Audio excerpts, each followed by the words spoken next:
Hi, it's Claire Wasserman, and welcome to my podcast, a behind-the-scenes look at what it really takes to own our worth and reach our goals. I coach real women on how to get what they want at work and in life, as well as a window into my own process as I too figure this stuff out, because it's hard. And so thank you for being here. It's nice to know we're not alone.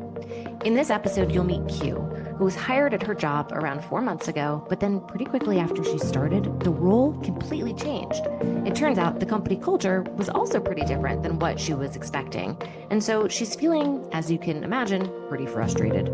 Q says she started looking elsewhere, but is concerned that she'll look like a job hopper and doesn't know what to say if she's asked why she wants to leave.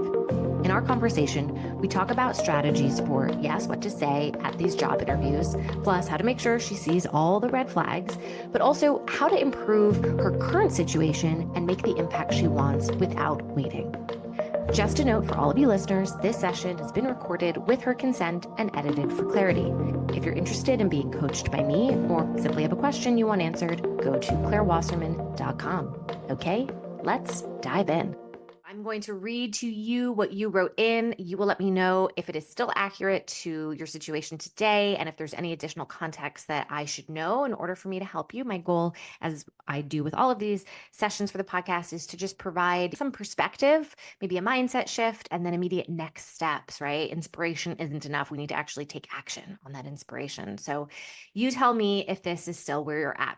You wrote in, I started a new job 4 months ago and literally found out this morning that my department is being restructured and what I was hired to do will no longer be in my job description. At this point, I need to decide whether it's worth staying or if I go. And if I do go, I need help figuring out how to discuss this when applying for new roles. Now, you also wrote in some more context later on. So I'm going to read this part to you. You said that you really regret joining this company. It was sold to you as innovative, forward thinking, and the hiring process was so smooth. So these are all green flags, okay? But it quickly showed itself as a facade, having me do a drug test that I didn't actually need to do. I didn't receive my laptop until I had been working remotely for 2 weeks, and it's terribly old-fashioned, working almost entirely on manual spreadsheets and shifting back to an in-office model. Ew, I love your commentary, by the way. Okay, I want to make an impact and grow in my career, but I worry if I start looking for jobs now that I'll be seen as a job hopper and it will negatively impact me, which sucks because it's the company selling itself inaccurately rather than me joining in bad faith. What do I do? There's a lot to unpack here. Your situation sounds at first glance pretty specific, right? Hopefully there's not a lot of other people out there going through this. However, the reason I wanted to have you on is because I think there's underlying universal stuff here, especially in the how do I tell my story to a new prospective employer in a way that doesn't shit on my current or old company, how to thread the needle around truth and transparency, but also coming to terms with being sold the crap bag of goods and figuring out what this means. There's just a lot here that I think will resonate with a lot of people. So first, I want to thank you for being on here. Tell me, are we still at that company? Is this the situation? Anything else I need to know? Yes, thanks for having me. I am still at the company. I think I'm a little bit more set on leaving the company just because it does not fit my values, does not fit. Fundamentally, the vibes are off. So I am in a pretty much a similar boat, but more so realizing that I do want to shift somewhere else. Okay. Quick question. I don't mean to put words in your mouth, but do you fault yourself at all for saying yes to this company? Were there any red flags? It sounded like a lot of green flags, but any red flags at all so just so moving forward, we're not making the same mistakes. Yeah, I've thought about that a lot. And honestly, no, I don't really fault myself because I had specifically asked questions. I asked about their use of AI to see if they were innovative and pushing things forward. And I got the one red flag that I heard was that it is a male-dominated company, but I've worked in male-dominated spaces before, so that didn't really raise red flags much. Okay. Before we talk about positioning yourself for the next opportunity and the story you tell and navigating that thread of transparency, I don't want you to wait to feel like you're making progress. So, given your job description today, does it look anything like what you were hired to do? Not really.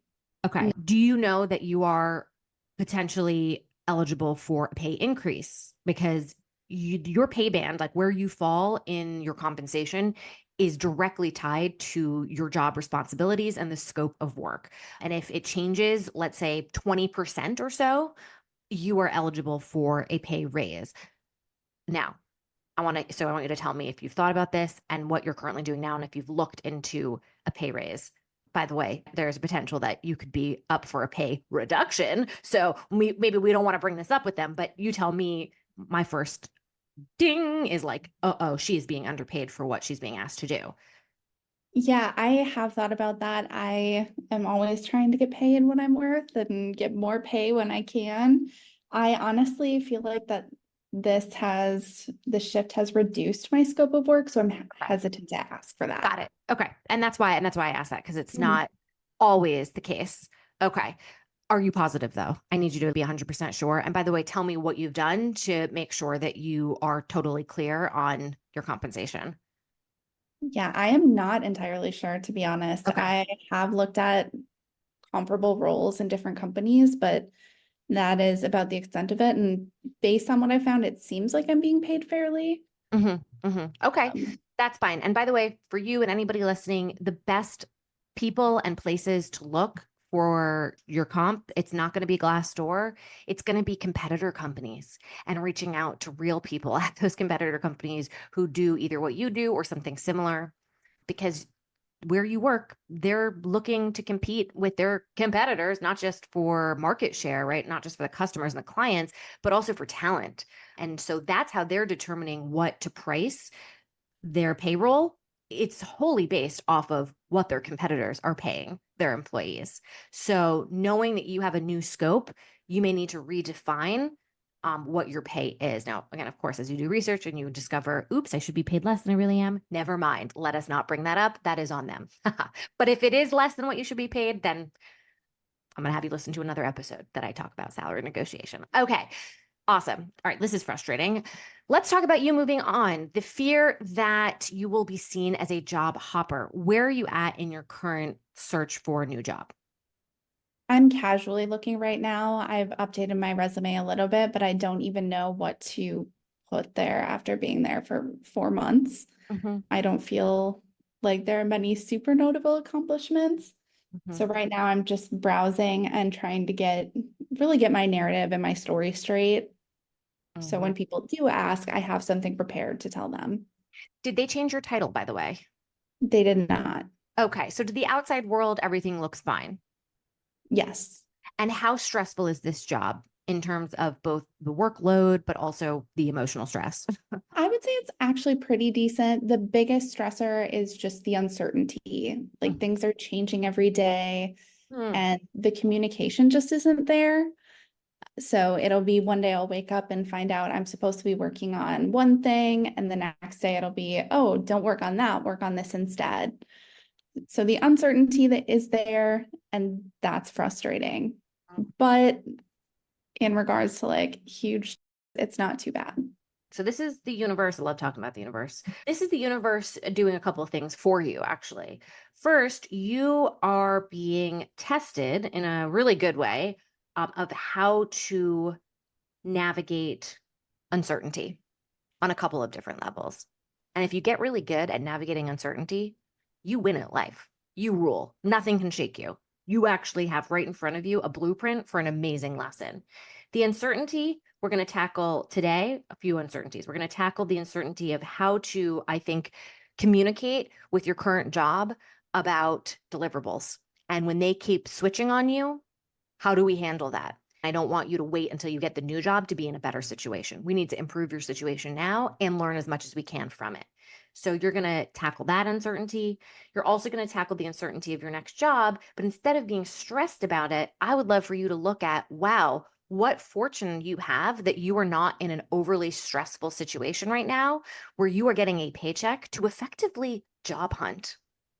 I love working with job seekers who are currently employed, because even though there is a workload with their full-time job that they have to contend with, they don't have the financial pressure that a perhaps unemployed person might who's looking for work. So I see a lot of benefits right now where when you go into this office, instead of seeing it as this is your job, no, this is the job that pays you so that you can go find another one.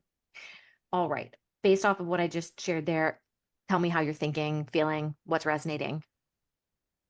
Yeah, I love that. I love the mindset of, hey, I'm getting paid to look for a different job. I think I feel a little guilty about that in some ways. Yeah, I talk think to me about that. just I because love guilt. Let's talk about it. I just want to make an impact. And I wrote in, I entered this company in good faith. I wanted to do what I could to make a difference. And it feels a little bit, I don't know, exploitative almost to be like, okay, I'm going to do the bare minimum here while I work to move somewhere else. Before we do the bare minimum, let's talk about you making impact here. But before I go into how you can make impact, let's make sure we're on the same page as our bosses or whoever is communicating, changing up deliverables and priorities. Like this is maddening. And I know that from a personal standpoint. So before we can start to make an impact, we need to make sure that we're all on the same page and communicating in a tight fashion. So walk me through a specific scenario in which you maybe had a meeting, deliverables discussed, and then, as you say, the next day things change. If I can get a couple more specifics, then I'll share my story, and then we can figure out something you can maybe try on Monday. Yeah, absolutely. So I was told very specifically, I work in like human resources to focus on data and analytics. Mm-hmm. We're going to be the people who are owning data and analytics, and we are going to have to figure out where to source those, which data we care about, all of that. The next day, my boss came back to me and said her boss actually does not want us to focus on that. And I had already started building things out, trying to be proactive. So that's one example. And even just this last week, we recently went through a restructure, so things are a little foggy, but I spent an entire week focusing on building development plans and then was told that's not our work anymore. That's going to go to the team you were formerly on. So I just handed all that off, and it does not seem like they are going to use it. So it feels like I just wasted an entire week of work. Mm-hmm. When you were And a lot of it stems from, I think, my boss communicating with her boss. It seems like a disconnect. okay, so what's your relationship like with your boss? I have a really good relationship with her. I think I get along, seems to be happy with my performance. Great. Okay, because what I'm hearing here is that you and her have a shared problem, which is things are changing above both of you. So even though she's technically above you, there's somebody who's also above her. And she's also feeling probably similarly to you.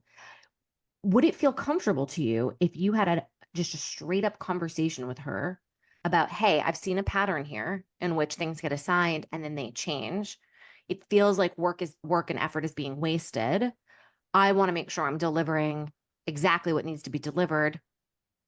Is there a way that either I or you or both of us could figure out how to prevent this from continuing to happen? Effectively, what you're doing is letting her know that you're in this with her, that there's an issue. It's hurting not just you, her, it's actually everybody. This is a detriment to the company. And so you're saying to her, let's be allies in solving this. What would a conversation like that look like? I think that would definitely go over well with her, and being able to frame it as being allies. I do think it's a larger kind of cultural issue across the organization. It's very hierarchical. There's not a ton of upward feedback. Mhm. So I don't know how much we'd change the organization, but I do think at least my boss and I could get on the same page. Yes. And I think that's huge. And who knows, maybe there's somebody else that she can pull in who would be an ally. Again, there's no way it's just the two of you feeling this way. Again, it's not just hurting you guys. It truly is hurting the business bottom line because there's ineffectiveness and inefficiencies here. As you said, you did all this work and then it was, quote, wasted. That being said, I actually want to talk for a second about the definition of wasted work. It's wasted in the sense that perhaps the company didn't use it or they're not using it right now. But was it wasted for you in what you were learning and things that you were growing and developing and understanding about yourself and the industry? I don't think it was wasted in that way. You're right. Okay. That's something I have to tell myself, by the way, all the time in what I do for a living, both in terms of my own business, but when I used to work for someone else, constantly starting, stopping, revisiting or throwing out. And it always felt, oh, we are not making progress. I'm wasting my time. And then when I realized, wait a minute, the act of doing the work, there's value in that. I was learning things there, whether it was about the industry or I was increasing a certain skill set or even just the discipline of doing the work, exercising that muscle. I still was getting something from it, even if it didn't ultimately launch or was used. So when we can look at ourselves and our work in that way, I think you're going to be a lot less frustrated. And my goal in having you be less frustrated is not only, well, you'll be less frustrated, but it's a loss of energy, right? When you're angry, resentful, frustrated, annoyed, all that, you're giving away your energy that you could really be using to put towards looking for work, and not just in a casual way, but doing some serious strategic networking, building a personal website. There are so many things to be done in order to get yourself into awesome shape for your next role. But right now, when we have all of these feelings of anger, resentment, frustration, it's giving that energy away. So I'm glad that you're on the same page as me. Okay. By the way, just a quick anecdote on confirming deliverables and things like that. Whenever you're assigned something, if you could just make sure that it is so clear what their metrics of success are and what the larger purpose of it is. So when you're told, let's focus on data analytics or let's own it. Okay, why? What are we hoping to get out of this? How does this contribute to the business bottom line? And it's not asking those questions in a kind of I'm skeptical way. No, it's truly in service of the business. If I can know these things, then I can do better by the business, not just by me. And the reason I would love for you and anybody listening and watching to do this is it is going to get your boss to take a beat and maybe say, you know what? Let me double confirm tomorrow that this is actually what we need to be doing. Because just as much as she's getting the rug pulled out from under her, I almost want you to train her to train her boss to confirm these things so that, listen, it may take 2 days of discussion before you get started, but that's a whole lot better than 7 days of quote wasted work. Tell me how that's resonating.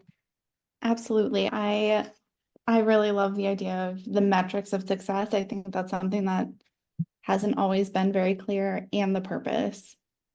Yeah.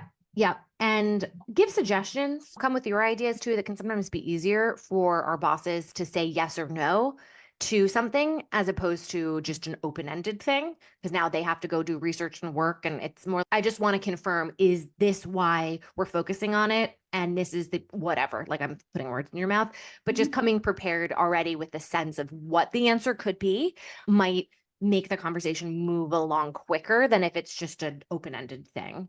But I do like you guys getting on the same page, slowing it down, being an allyship, a true team, and then together managing up so that this stops happening to you, her, and probably other teams. Let's talk about impact though, because I know that you're frustrated.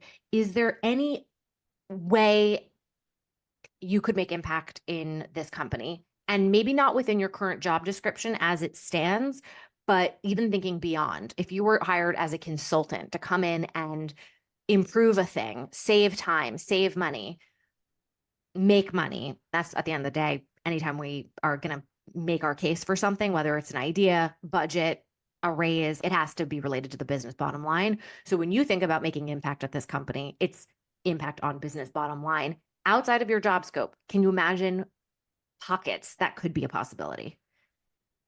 Absolutely. I think there are a lot of process improvements that could happen, as is probably evident already based on using spreadsheets for everything.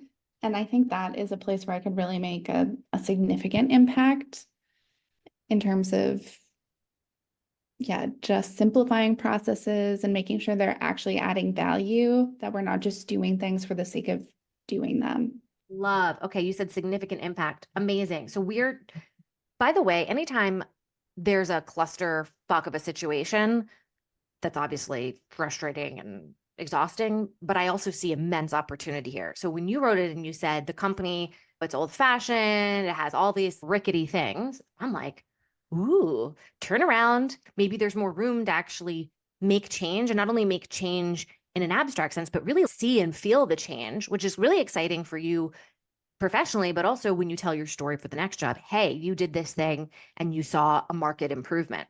So thinking about this quote, significant impact on processes.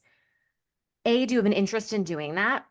And B, if you were to pitch yourself, what might be the resistance? Yeah, I definitely do have an interest in doing it. I think underlying that is just wanting to make work better for people, as simple as that sounds. Simple is good. I like, by the way, that could be totally be your headline on LinkedIn. Writing that down. Yeah, I Um, make work better for people. And then having examples of in what ways you do that. But sorry, continue. yeah, absolutely. And I think the biggest resistance in terms of pitching this would be the classic, we don't have any money. You're gonna have to figure out a way to do this for free with Mhm. the systems we already have. Um, yeah, I think that would be the biggest Mhm. resistance in terms of resources. And would it be possible to do this without getting any budget? I think it would be. I do worry about lack of executive buy-in as well. So there are a lot of things that the team will work on, but then executives won't buy into. So it feels like we're building everything from the ground up with no support. Has anybody been able to implement something new at this company? And you can think creatively, by the way. It doesn't have to just be a process or a program. It could be even something like an employee resource group or something related to company culture. But anything that anybody did that hadn't been done before, were they able to get a yes? Yeah, the employee resource groups actually is a great example there. That's been a pretty ground up initiative since 2020. So there was definitely external pressures there, Mhm. but the ERGs right now are developing, evaluating, and seem to be really actually making a difference and getting people engaged. Awesome. So my suggestion would be to go talk to anybody who has been able to get something started and to ask them, how did they do it? What was their advice? What were the various levers that they pulled, leverage stakeholders, all the lead up, getting people to buy in before you even pitch. There's a lot of pre-work that goes into this so that you're not the only one saying this is something that should happen. I can make tons of suggestions for how to do that as an outsider, but I think it's best to talk to people who are really insiders who can specifically say, yes, there's this person in leadership who is more progressive than you'd realize. And if you talk about X, Y, and Z things with them, they're going to totally see the value of this. Or, hey, it took me 3 months to get a yes, but here were the people I talked to. So, is there anyone off the bat that you can think of that you might be able to get this sort of guidance from? Yeah, I think I'll reach out to the person who did establish those ERGs and got that off the ground. And that'll Awesome. be where I start at least. Great. I would imagine yourself as it's called entrepreneurship, right? It's like being an entrepreneur, but you get the steady paycheck from an employer, which is awesome. And you don't have anything to lose since you already want to leave. You should just see this as opportunity to just pitch a bunch of stuff. Don't do it randomly, don't do it without preparation, but it's the act of cultivating those allies, getting the intel you need, creating a PowerPoint. The worst thing that can happen is they say no and you quote wasted your time. But as we already discussed, you're really not wasting your time because you're practicing your skills and a lot of different skills that go into this. So I would think really carefully about out of all the ways in which you could see improvement happening for this company, which ones are best aligned with what you want to do moving forward, right? That you're exercising skills that you can now talk about for your next job. Also, and this is a bit of a Venn diagram, it should intersect with what is going to have the most quantified impact on the business bottom line, which could be defined in terms of time, right? So it's not just money, it's save Mhm. time. That intersection is where you focus your efforts on. And again, you literally have nothing to lose doing this, and it'll give you something fun, I think, to focus on in the meantime of looking for other work. So, speaking of other work, let's talk about if you were to get an interview tomorrow and they ask you, why do you want to leave your company? Right? Tell me how you would respond, or tell me what your biggest concerns are, and we can do a little bit of role play. Yeah. So if someone were to ask me why I'm leaving, I think the biggest reason I am interested in pursuing a different role is that I am someone who deeply cares about being innovative, trying the new, latest, and greatest kind of practices, systems after they've been vetted, of course. And I'm interested in just making sure that cultural fit is there. There's been a shift in the culture from what I was experiencing in the interview to what I've experienced while I'm working at this company. And I think it's just a mismatch of values. Mm-hmm. So I'm ready to look for something new. Mm-hmm. Mm-hmm. Okay, I would give that a B. That's pretty Okay. good. I would really make it about not this old company, Mhm. about the new company and the new opportunity. Let me make a quick suggestion though and see how you feel about it. What would it be like to just tell the truth? To say, and to not go into detail, by the way, when you tell the truth. So saying something like the job description that I was hired for, pretty soon after I signed the contract, they actually restructured and I have a pretty different job description now. And then that's it, period. And then Mhm. shifting pretty quickly to this new opportunity that you're interviewing for and X, Y, and Z reasons why you're excited about it and how you have experience that sets you up for success. Why, from based off of what I just suggested versus like you mentioning kind of company culture and values, do you prefer how you originally answered it? If so, why? Or why not talk about the scope of work being the thing that changed? Mhm. Yeah, I do like it. I like talking about the scope of work. I think my worry is that I'll be seen as inflexible or unwilling to change or roll with the punches, that I'm Mhm. adaptable. Quick question. And this is something I always think about whenever somebody has a concern. I always wonder, should we just call it out and say, they restructured after I joined. The new scope of work is much different than what I originally signed on for. That being said, I was hesitant to tell this to you guys because I don't want you to think that I'm somehow like inflexible. It's just the truth of the matter is what they're having me do now, it's so minimal compared to what I'm able to offer. Like it's actually a reduced scope. So where you're looking like, oh, it's not that you're quote inflexible, it's that actually they just made the rule smaller and you have so much more to give. And you're also mentioning that you were concerned about bringing it up for these reasons. And by positioning it that way, they'll feel like, wow, she's a very honest person. She's not bullshitting us here. What would it, how would you feel about potentially putting it this way?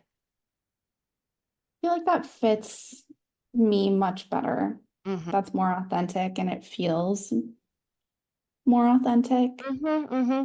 Yeah, because I think my goal in how I interview or how I would love for us all to be interviewing is to really make human connections, actually use this as opportunities to network with people. It's not just about the company and hoping you get the job or not. And that's just the only way we're going to be happy about it. But regardless of what happens after the interview, you connected with a real person. And in order to do that, there has to be, I think, a level of vulnerability. However, I think it's a strategic vulnerability. And that's where you can make a little pause after you say, I did consider whether I should share that with you all, but here's why I chose to, right? And then they can see how you think and your values are demonstrated inherently in the way that you presented this sort of ethical issue. But it's all about growth, right? It's the scope of work, and it was much smaller compared to what I'm able to give. The reason I like that over maybe the values stuff is there's too much that somebody could read into. I know the truth, or maybe I don't know the truth because we don't know each other, but I believe you when you wrote me that. But for somebody who's really skeptical, they might hear you talk about a mismatch of values and think, oh, she's just not a good culture fit for them, right? Like, Okay. hi, I'm the problem, it's me, right? And you specifically wrote into me and said, wait a minute, I don't want to be seen as the problem when I know it's the company, right? There's no way that we can get anybody to quote, actually believe you, but I do think we can minimize them trying to read between the lines a little bit. And I think the best way to do that is to be as, quote, transparent and specific as possible, but being incredibly selective in what you choose to be specific and transparent about. Let me know if that makes sense. That absolutely makes sense. Great. Okay. Awesome. And then you'll pivot to specific things about this next company And when you're specific with them about what you want to do there, and hey, I read X, Y, and Z things that your CEO said, or I noticed you had an event for your ERG, specifics are really nice because it gives people an opportunity to then pick up the ball that you've passed them. When we're talking in abstracts, that's not the real human connection. Also, it demonstrates you did your research here. And so if we can really shift it quickly back to them, I would say following up with something that you researched about them that's specific would be great. Obviously, I can't tell you what that is because we don't have the job description and company profile in front of us, but that was my initial instinct when you wrote in. Talk to me how you're thinking and feeling as of now, what else I can help you with. I feel like we got to a good place based off of what you wrote in, but we've got some time left. So if there's anything else that you want me to go over with you, I'm happy to do that. Yeah, absolutely. I'm definitely feeling better about it. The mindset shifts have been really helpful in thinking through how to articulate this. My next fear is that I would move into a similar situation where maybe I had green flags during the interview, but then as soon as I show up, it's red flag. I don't know if you have any tips, ideas on how to dig a little bit deeper in the interview process, but I'd be interested in that. Yeah, there's only so many things that the person you're interviewing with is going to tell you. So you could ask all the right questions and hear all the right things back, but they have the vested interest in getting you to say yes to the job opportunity. What are your thoughts about reaching out to somebody who currently works there and then also maybe somebody who used to work there for their opinion on the company? Obviously, taking all of this with a grain of salt, it's really about all these data points together and then making your own assessment. Tell me how that feels and if you did that actually for your last company. Yeah, I did not do that with my most recent company. So I think that would be great. I almost feel more comfortable reaching out to someone who recently worked there and asking the tough questions. Yeah. It just feels a little bit safer, but I do want to make connections within the company as well. Yeah, let's start with the person Definitely who doing used that. to work there. I would say as recently as possible, probably, because if they worked there a few years ago, maybe it's not so relevant. But even so, it's worth reaching out, knowing that there is a chance that they could say something negative because they left. Maybe they were even let go. But if they write back and they're like, no, I loved it. I left because I moved or something, that'll make you feel even better. The other advice I would have is, and you can tell me if you already did this at the last company, but asking a question that is incredibly specific and then holding them accountable to giving you a specific answer. So, an example of this would be, hey, work life balance is really important to me. I noticed on your website that you say that it is as well. Do you have any examples of ways in which you're able to ensure that people have balance? Or saying, I know that it can be difficult to actually achieve it. So, do you have any specific examples of a way managers work with their teams on X, Y, and Z? So you see where I'm getting at here. Mhm. Did you do that with your last job and got good answers? I did ask them about some specific items, like talk to me about how you are being innovative, what that looks like, but I definitely did not do the second part of holding them accountable to specific answers. Okay. I got a lot of general, oh, we have innovation programs and Mhm. this and that, but it Mm. wasn't detailed examples. Yeah. So really think ahead, even if you could make, so you asked a kind of open question, which is fine to Mhm. start out with. They gave you like a sort of open answer-ish to get back. And to continue to funnel it, you might want to offer up an example. So it could be like, at my last company, and by the way, you could maybe even make some of this up, I don't know. The challenges that I have discovered or that we had was that deliverables kept changing, right? The priorities from stakeholders were ever moving, which is fine. It meant we were growing, but I'm curious to learn how does that get communicated down to teams, and then how do teams work without wasting time, like losing time, right? When priorities keep shifting, or something where you're like painting a picture for them that they can then jump in on. Obviously making sure that the way that you show it, it's not making it seem like you're the problem. It's more that Mhm. you really care about, I'm going to just keep using the word efficiencies, right? Or innovation. Tell me how that's resonating.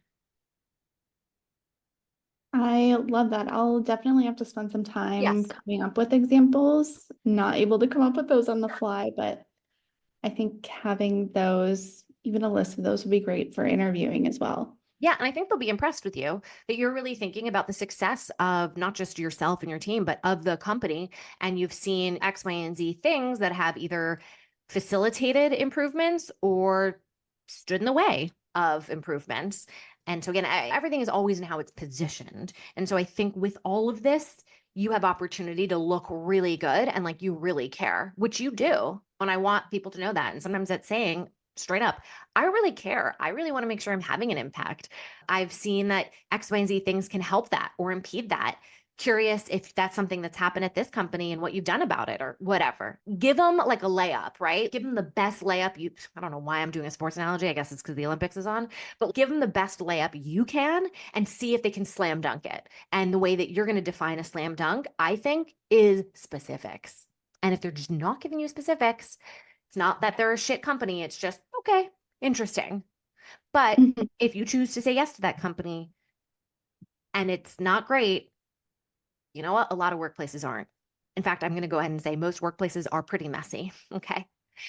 You just need to be getting other things, right? So whether it's the opportunities to pitch yourself in the way that we talked about today for these efficiencies that you can see improvement on, it's a fancy title, it's a better paycheck, it's you getting a title that you can then leverage for the next job. Like not everything's going to be great. And maybe the impact that you want to have or the work life you want to have has to be sought outside of work, actually. So just make sure you've understood what this next job is giving you if it can't give you all of everything. And that doesn't make me, I'm not trying to be a Debbie Downer here, but I've just seen in my, now I've been working for a long time. It's everything has a purpose and a place, and it's what you make it. And I feel like we got to a good one today. Q, I'm going to thank you so much for being here and just really appreciate you. If there's anything else you want to share, next steps maybe that you can imagine. So, based off of our call today, what will be the next thing that you do? Not to put you on the spot, but I'm putting you on the spot.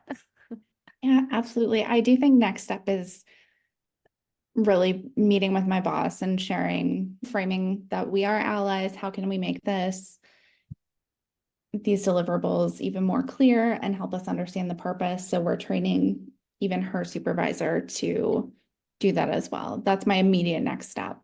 Fabulous. That's a perfect next step. And I love that you didn't say or feel I was saying something like you need to tell her this is a problem. No, it's not a problem. It's an opportunity to improve things for everybody. So really glad that you totally got that. And will you keep me posted and keep everybody posted? Yeah, absolutely. Thanks so much. Thank you.